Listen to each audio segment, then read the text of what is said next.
DS judicial academy Prayagraj Allahabad में सभी छात्रों का स्वागत है। बिहार एपीपी का आंसर की आने के बाद छात्रों का बहुत कुछ सिलेक्शन इस बात पर निर्भर है कि वह अपनी एपीयू एग्जामिनेशन में आने वाले पेपर अन्य लॉ की तैयारी कैसे करते हैं। अन्य लॉ की तैयारी अगर वो समुचित तरीके से कर लें तो फिर उनका सिलेक्शन हो जाएगा। हम आपको बता देते हैं, अगर आप जनरल कैटेगरी के हैं और आपने 125 नंबर तक प्राप्त कर लिया है टोटल, तो फिर अपनी तैयारी में आप लग जाइए। अधिकतम 130 नंबर यानी मेरिट आपकी इसी के इर्द गिर्द रहेगी। 125 से कम वालों को तो ये रिजल्ट का इंतज़ार करना पड़ेगा। एपीयू का जो अन्य लॉ का पेपर है, आज उस पेपर में हम आपको कुछ बताने जा रहे हैं। आप ध्यानपूर्वक सुनिए। आज हम आपको डॉबरी प्रोहिबिशन एक्ट पर कुछ बता रहे हैं, उसको ध्यानपूर्वक सुनिए। डॉबरी प्रोहिबिशन एक्ट के बारे में जो पहला क्वेश्चन बनता है वह है, critically examine the strategy for the regulation, prevention and prohibition of dowry under dowry prohibition act. दहेज परिषद अधिनियम 1961 के अंतर्गत दहेज के विनियमन, रोकथाम और निषेध हेतु रणनीतियों का आलोचनात्मक परीक्षण कीजिए।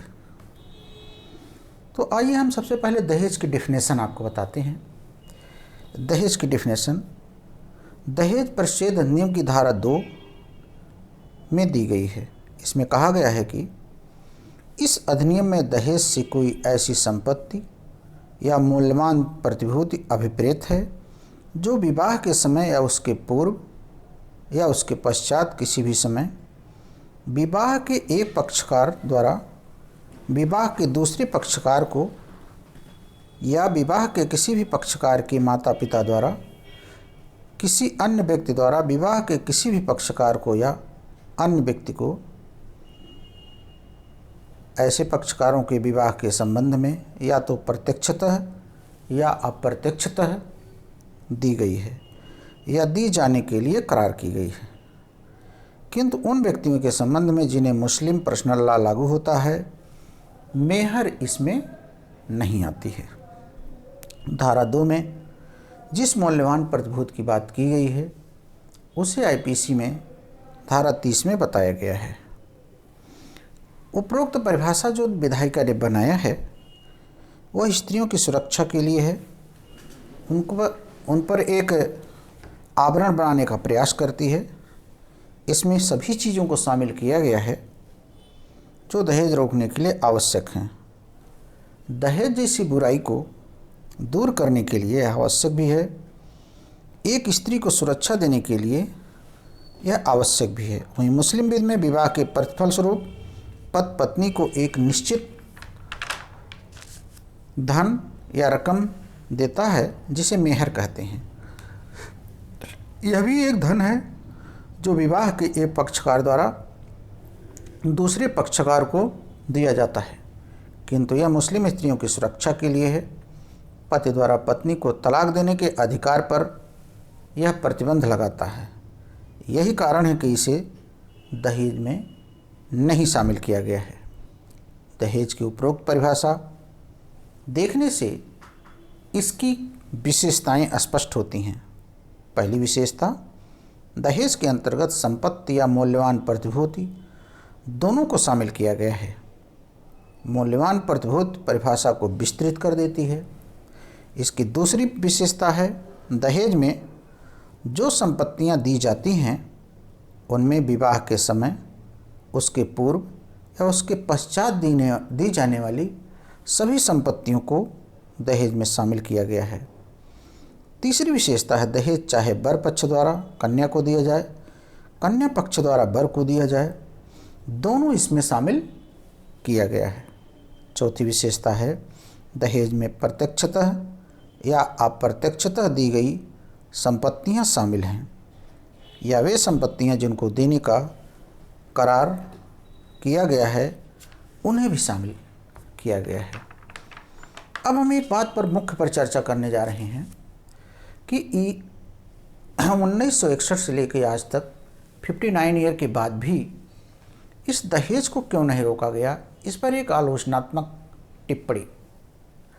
तो दहेज प्रतिषेध अधिनियम जो बनाया गया है 59 वर्ष बीत गया, अपने उद्देश्यों को पाने में यह असफल रहा है। इसका उद्देश्य दहेज लेने और दहेज देने दोनों पक्षकारों को दंडित करना है। दहेज मांगने वाले के लिए धारा 4 में अलग से दंड का प्रावधान किया गया था। इस अधिनियम के माध्यम से जहां दहेज पर प्रतिषेध लगाने की बात की गई, वहीं दहेज रोकने के बजाय यह अधिनियम फर्जी मुकदमों का अंबार बन गया। न्यायपालिका के समक्ष ला करके मुकदमों को खड़ा कर दिया। विवाह के दोनों पक्षकारों के बीच दहेज के मुकदमे कायम करना एक सामान्य बात हो गई। दहेज जैसी सामाजिक बुराई को दूर करने के लिए सामाजिक संगठनों को आगे आना होगा। वर्तमान में दहेज देने वाले भी दहेज देना अपनी शान समझते हैं। यह भी एक कारण दहेज लेने और देने के बीच में है। वहीं दहेज मांगने वाले भी इस संबंध में अपने लड़कों की तुलना अन्य वस्तुओं से करने लगते हैं।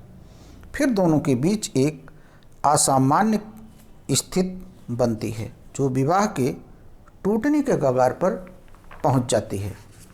संक्षेप में दहेज देने की बुराई को केवल कानून बनाकर ही समाप्त नहीं किया जा सकता है। इसके लिए सहनशीलता, धैर्य तथा एक दूसरे के प्रति सम्मान की भावना और त्याग का परिचय देना होगा। जैसा कि हमारे पूर्वजों ने कहा है, परिवार ही धन है, तो फिर दहेज के रूप में धन क्यों मांगा जाए। और ये धन की तरफ हम ध्यान देंगे तो परिवार मुझे नहीं चाहिए। इन्हीं कारणों से आज के परिवेश में धन के पीछे बेमेल शादियाँ हो रही हैं और फिर दहेज के मकड़ जाल में दोनों पक्षकार अपना यौवन मुकदमेबाजी में समाप्त कर देते हैं और उनके परिवार के अन्य सदस्य भी इसके साथ परेशान हो जाते हैं।